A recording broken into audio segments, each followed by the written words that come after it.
Hi, I'm Doni. I'm Trinidadian Costa Rican. Hi, I'm Rhonda. I'm Afro-Honduran. And we are your co-hosts for Negra Como Soy. Or I am Afro-Latina. Every Tuesday, we'll bring you the insights, perspectives, and history of the African diaspora in Latin America. To educate, enlighten, and hopefully create a sense of belonging for you, our listeners and viewers. Negra Como Soy is brought to you by Cultures, the global multicultural magazine. Cultures celebrates cross-cultural identity because everyone should feel like they matter. ¿Qué tal, Rhonda? ¿Qué tal? Hey, ¿qué pedos? We're back for more trouble. Oh, always trouble, man. It's so interesting. I know we were talking about different things that we saw on media, and I'm excited. You and I are both going to do an Afro-Latin conference on Saturday, right? Like, I'm excited about that. Like, or Africa and South America conference. I don't know how else to say that, but I'm looking forward to bringing information from that here. Yes. It's amazing that they put that together. What'd you say? It's amazing that they put that together. Right? Yeah. when you start thinking on that, we've been focusing on this for a while and planning it for a while. And I don't know about you, but it seems like all the things are coming to me now. Like, I keep getting messages and, oh, did you see this? And, oh, you might want to do this or whatever, like everywhere. And I'm like, whoa, wow. There's always this convergence, I feel like, when there's something really meaningful happening. It's like you get this whisper to do something, like this little voice. And then it's clear as you start working through it that you weren't the only one that received that message. You know what I mean? Yes. And so it always just feels that much more powerful. Like, yes, I'm doing what I'm supposed to be doing. Exactly. I feel like, okay, the time has come, right? And so I know I just sent you I tagged you on that one last night. And this is what made me think of it. You were just talking about Brazil before we started taping. And that billionaire in Brazil who's now going to do research. I didn't read the article yet, so we'll have to read that and come back. But she wants to research racism. Oh, no, that wasn't what it was. She's only hiring Black people in Brazil for her companies, right? Yes. So to counteract the racism over the centuries. So I'm looking forward to reading the article. It's a New York Times article to see what are the actual details of that. Yeah, absolutely. It said that there was a lot of backlash because there's always this desire to portray Brazil as, look, we're all mixed up, so there's no racism here. No, I've been there several times, and because of my appearance, of course, I connect with the other Brazilians that look like me, and they're like, girl, yes. Same things you're dealing with, we're dealing with. 1,000%. I think that's everywhere. I think Latin America as a whole tries to give an impression like, and I've got to say I haven't really experienced anything, so now that I'm saying this, I hope I don't bring any bad energy, but I think Latin America as a whole gives this impression as we're very inclusive. Like, our people are Latin, they're not Afro-Latin, they're not separate, our people are Latin, but there is a form of erasure that comes with that too, right?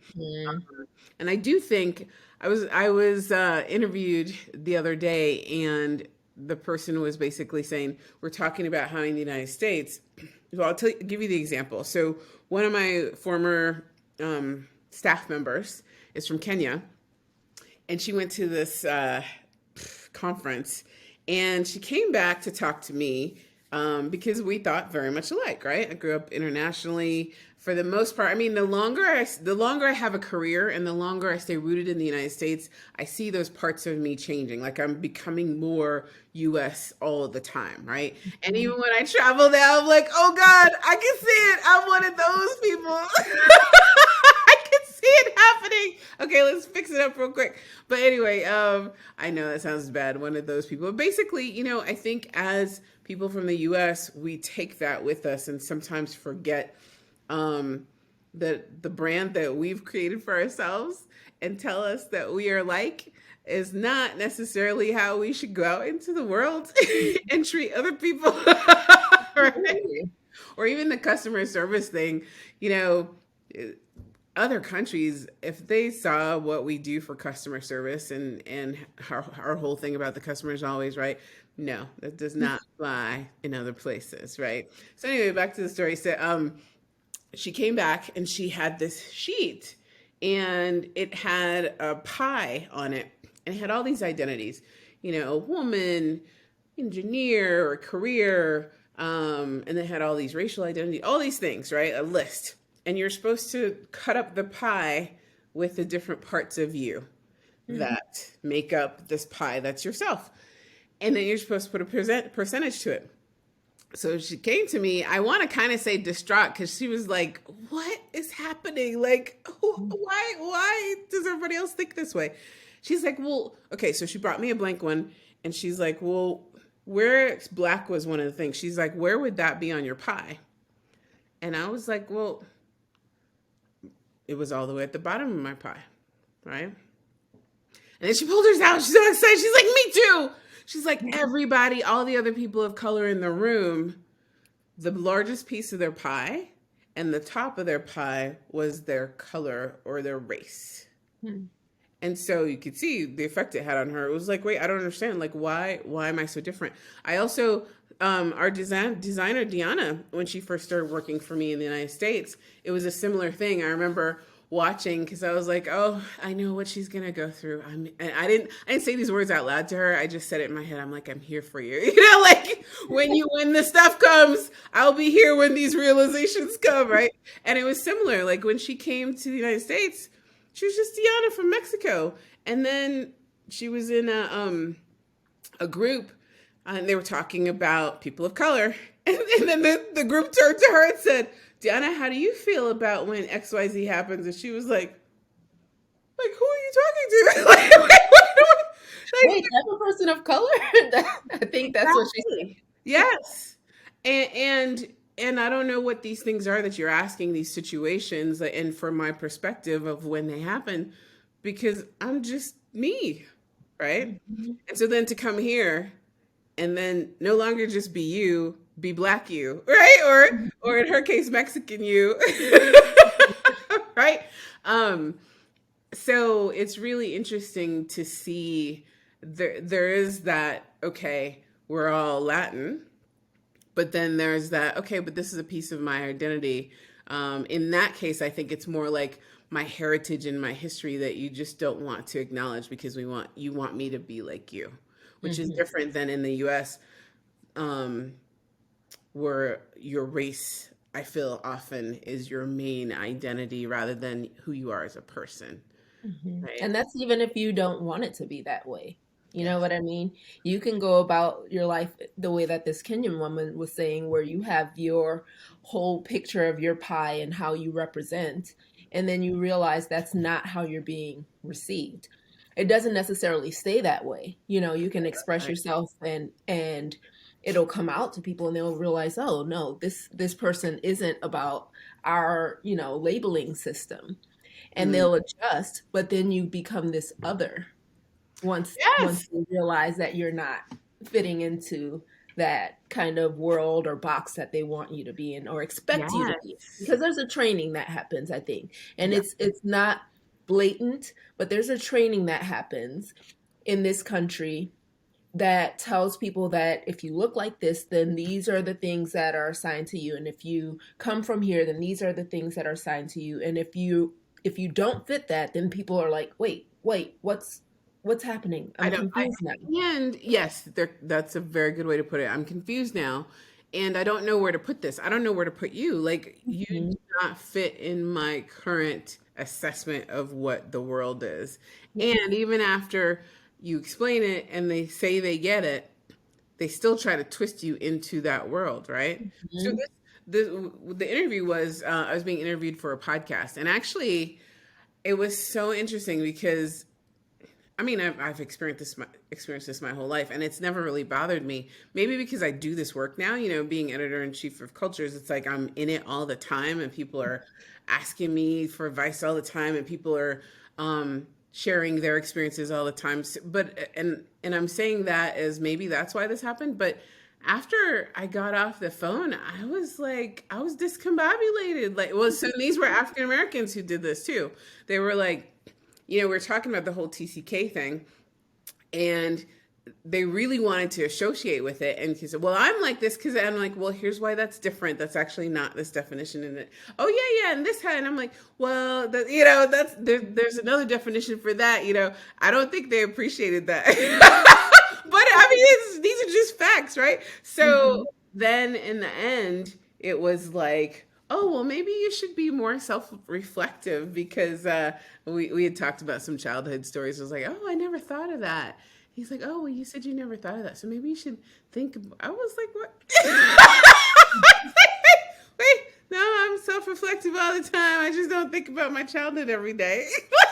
What do you think about when you think about your childhood growing up Afro-Latina? Like what were some of your experiences coming up? So that was part of the discussion. I mean, the question that was posed to me was, how was your sense of belonging? Like, how did you fit in, kind of thing? And I my answer was, I never had a problem with my sense of belonging when I was growing up. It's Mm-hmm. more when I became an adult, and as you just said, it's that socialization, and it was the U.S. too. I still feel the same way when I go to other countries. I really don't feel out of place the same way I do in the United States. Mm-hmm.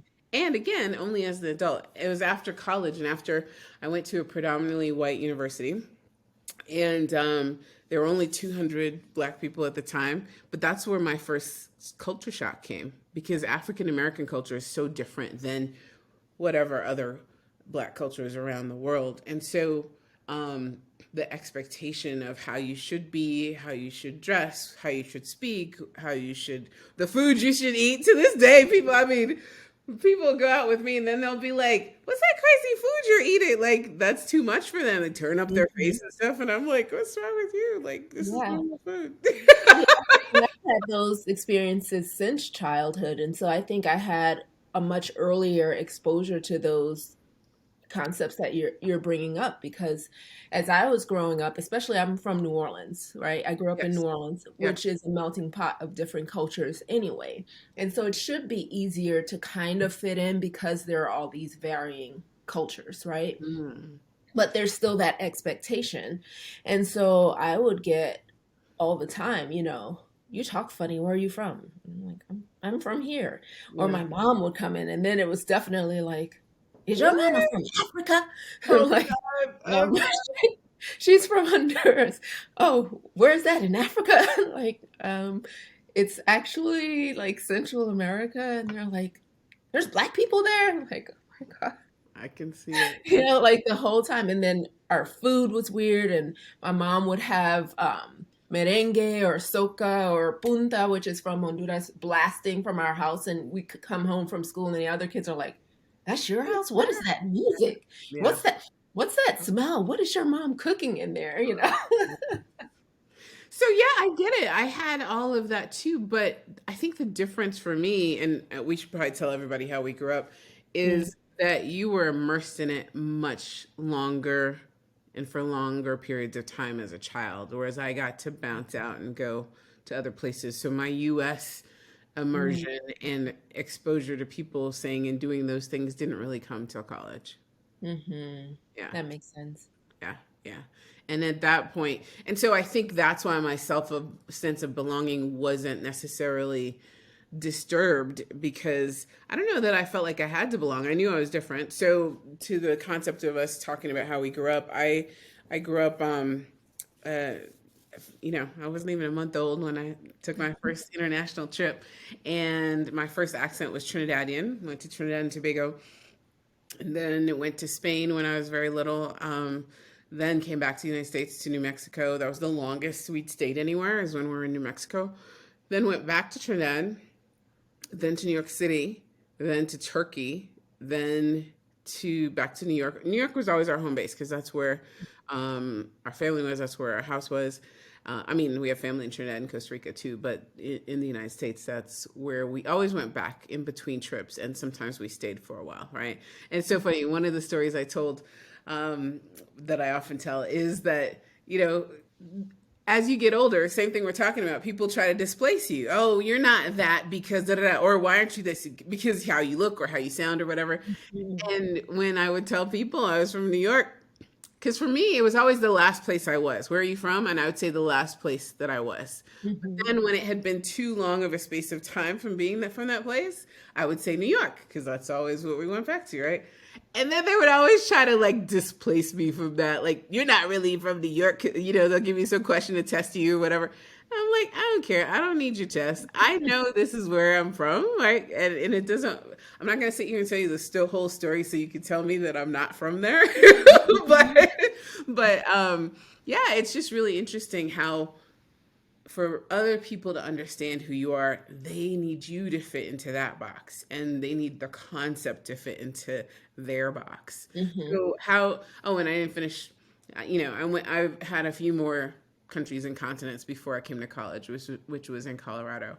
But what about you? Well, I mainly grew up in New Orleans. We did spend some time going back and forth to Honduras, which always felt more like home to me. I don't know why. The first time I went, I was 3 years old, and I stayed for a while with my grandmother, and then had to come back for kindergarten. But I just felt more relaxed there. I think I felt more free, more comfortable. Mm, And in New Orleans, I was always trying to shift so that I could fit because no one, especially as a kid, you don't want to stick out in a way that's awkward or weird because then there's this uncomfortable nakedness almost, like this vulnerable feeling that, okay, everyone is looking at me and wondering why I'm not. What's that song from Sesame Street? One of these things is not not like like it. the other. Yes. So, so my siblings and I would try to mimic the New Orleans accent, which didn't exist in our household because my mother had a very strong Honduran accent. And so I remember really strongly trying to do these. So New Orleans has this whole, you can find posts all over the internet about like the way that we say things in New Orleans. And so I would try to imitate those accents. And I can remember really strongly being on the porch of our house and saying, let's go to the grocery store on the corner, you know, corner, right? On the corner. Don't pern at me instead of point. Orange. And we were Oh practicing, my my gosh. sister and I were practicing how to say orange and pernt and Oh um, my at gosh. the stove. And my mother, like, she was like, I don't want to hear you talking like that ever again. I don't care what's happening outside. Once you cross this threshold, It is you're hard in work Honduras. here. No, this is we Yes. live by a different set of rules and values, is essentially what she was saying. And so she was always correcting the way that we were speaking, did not want us saying things like intentionally in Incorrect. non-standard English. That's Yes. what I want to say, non-standard English, because Yeah. I don't want to call someone else's way of speaking incorrect or Right. wrong, Yeah, right? that makes But sense. the Yeah. And there's non-standard, history behind that too. yes, Yes. yes. Yes. So then we would talk one way at school, and then we had to know in our head when we get home, to switch Good. it back Yeah. up. And and so even today, I have a way that I speak in my office when I'm speaking with my Mm, patients, when I'm speaking professionally on this video call, that is completely different from the way that I speak when I'm on the phone with my mother or my sister or my brother. And when I'm talking with my kids, like there's just I'm constantly switching. And so I mm. pick up accents as well. If I'm speaking to someone that has a French accent, then it's like all of a sudden I'm like, "Oh, I understand. Yes." you know? And it's not always conscious, right? And it's definitely not intentional. I think I've just developed this way of, to be comfortable, I need to sound as same or as similar to who I'm talking to as possible, so that the way that I speak is not a distraction. Does that make Well, that's sense? interesting. Yeah, it makes a lot of sense. But actually, that's one of the reasons that Oprah is so relatable to people because if you notice when she's interviewing certain people, her accent changes to match theirs. And it's Mm, a mirroring technique that some of the most relatable and magnetic people have, because it makes you're speaking of it as if it makes you comfortable, and but you also said, so it's less distracting, but it gives comfort to the other person because now you feel like them, right? When Mhm. your accent matches them. I was cracking up because, okay, as I grew up, so I got all those same things, but like I said, it didn't really bother me.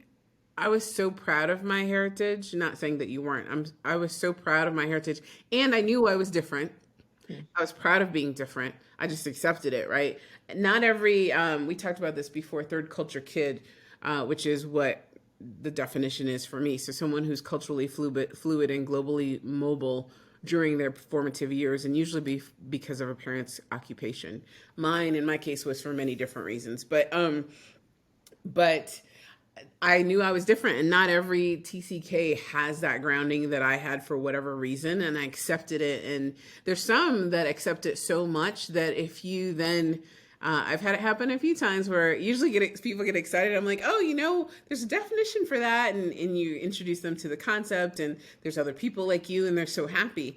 Every once in a while, there's someone who's like, they don't want to talk to you anymore because now you took their specialness away, right? Like Mhm. they have created that persona which they really love, that they're so different to the point that they actually, the person I have in mind came up to me and said, guess where I'm from? And I was like, because they didn't know my background, right? And I was like, oh, I don't do that. He's like, what? Well, guess where do you think I'm from, right? And he was ethnic looking, but I wasn't going, and I think that was part of his spiel too, like, oh, you're gonna think I'm from this place, but I'm not from that place, right?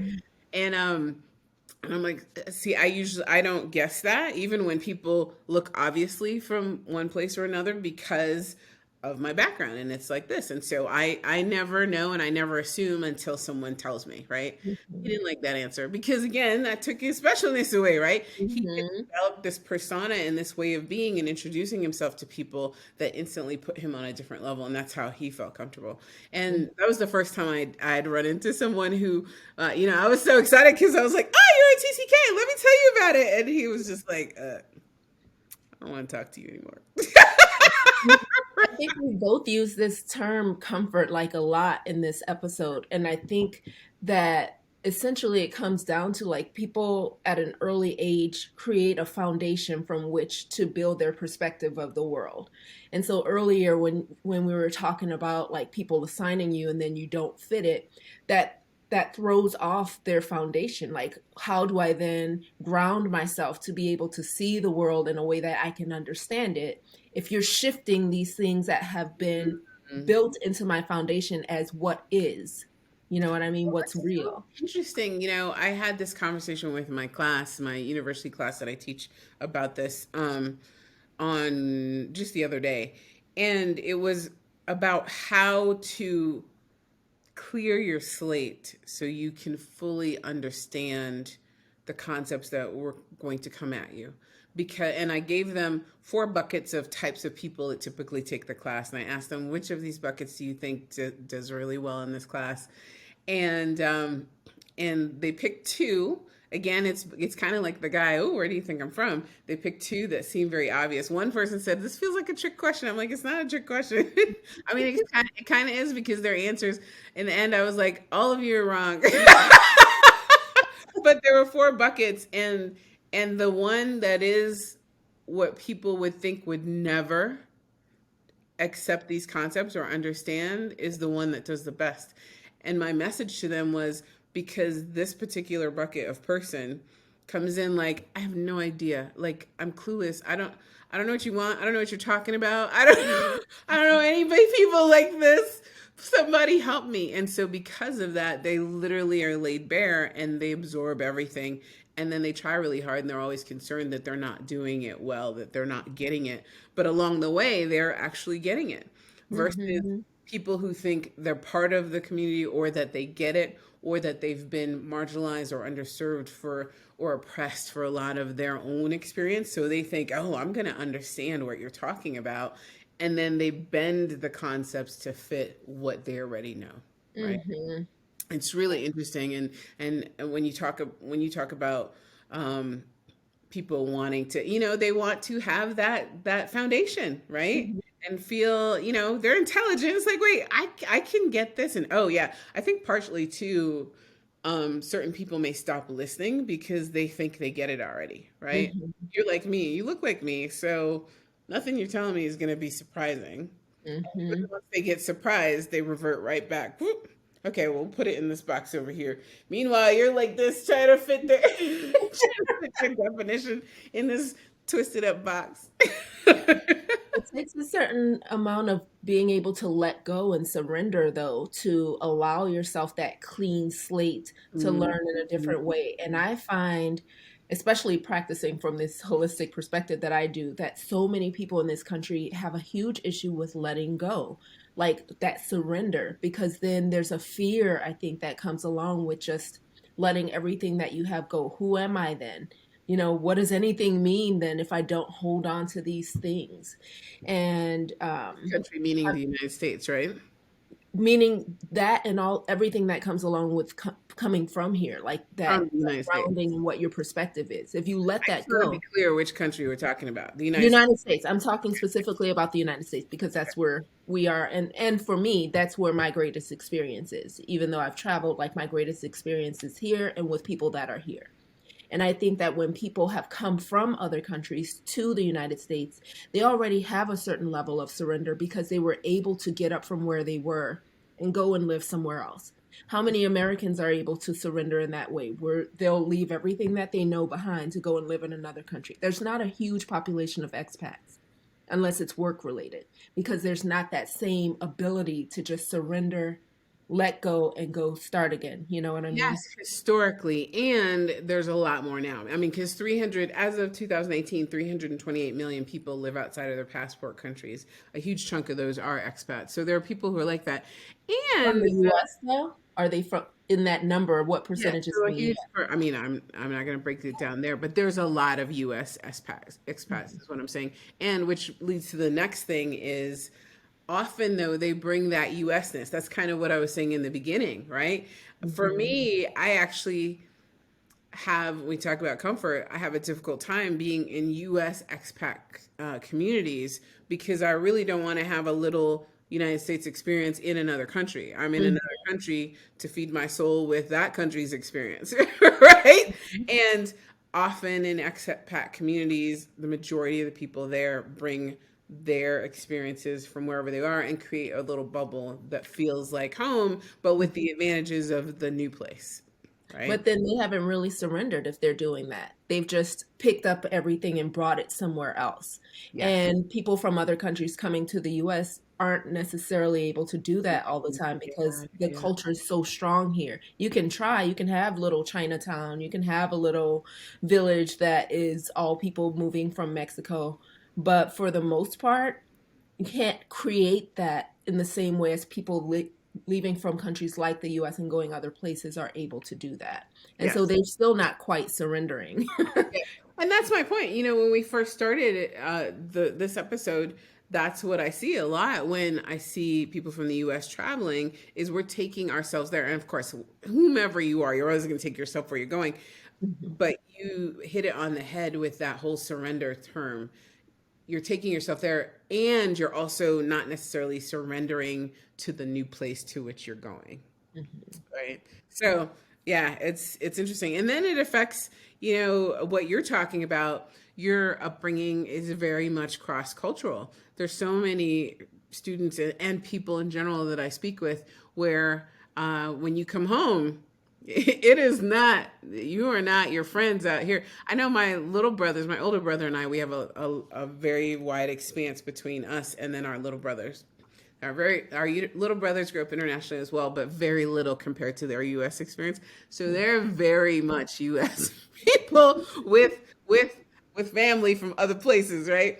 And so, man, I remember when they were growing up, they would get so flustered by different things my mom would do, like how people had to introduce themselves when they came to the door Mhm. or when they called on the phone. 'Cause, no, she will hang up on you. And, in Oh, the United yes. States, like, hung up on my friend. It's like, I'm like, well, yes, she hung up on them. Did they call and say, Mrs. So and so, this is da da da. I'm looking for a da da da person. And they're all horrified, like, oh, I'm not gonna have my friends do that. I'm like, you want to live a good life? You should have your Mhm. friends do that. Mhm. Right? You Like, hung up on plenty of people. Hello, can I speak to Raina? Hello, can I speak? Click. exactly. You I'm better like, tell your mommy's little not playing with friends. you. Mommy is not playing with you. She'll hang up in a second. They'll call back and she'll be like, click, not even say, didn't you just call? Just click right back on you, right? Or worse, if you come to the door. If you come to the door, like, can so and so come out and play? Who are you? Why are you in my house?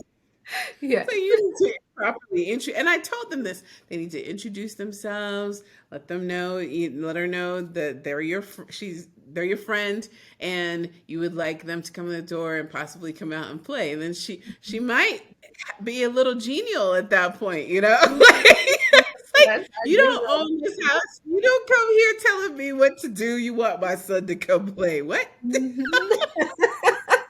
I They hadn't even thought never, about that ever, in years. ever. What'd you say? I just said I hadn't thought about that in years, Mm. or They even never connected. got it. I never even connected the cultural reference, that Yes. my mom was like, just hang up. I just thought she wanted people to be so formal. No, it's definitely cultural. You know, it's so funny. You just did what I did in that other podcast where the interviewer told me, maybe you should be more introspective. I'm like, no, it's just my childhood was different. So there's a lot of things. And then every once in a while, now that you're an adult, you're like, oh, that makes Mhm. sense, right? Like, but I don't sit around thinking of every little abnormality that I have to, learn as an adult. Yeah, but no, that was my poor little brothers. They had a hard time because they wouldn't accept. And we would try to give them I'm like, this is all you have to do. Your life will be very simple. It is Trinidad in this house.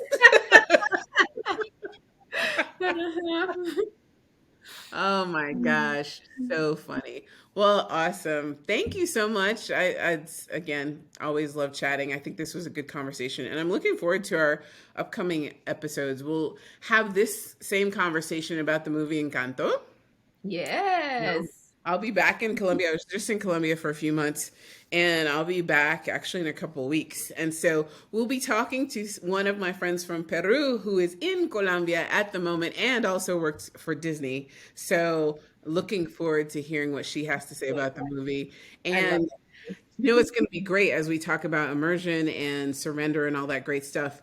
Her perspective on the movie has changed since she's gone to Colombia. that. Mm. So that's going to be really interesting to talk about.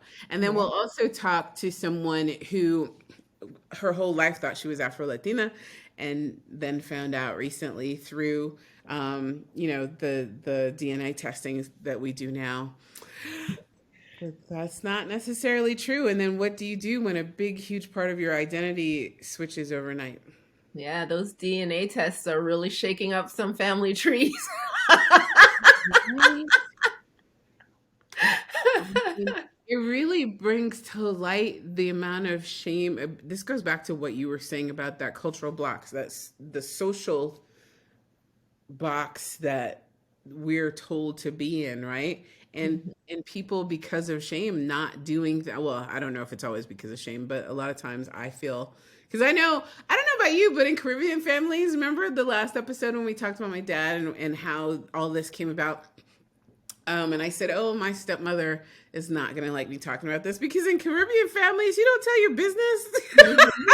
At all. You keep your mouth shut." Did you really have to say all that? I remember I put on post on Facebook one time. I was at the hospital. My mother inboxed me. Did you really have to say? I said, "Yes, I did." Hmm. But anyway, so I'm looking forward to exploring and bringing more goodness to our listeners. Yeah. Ochentas, or ochentas.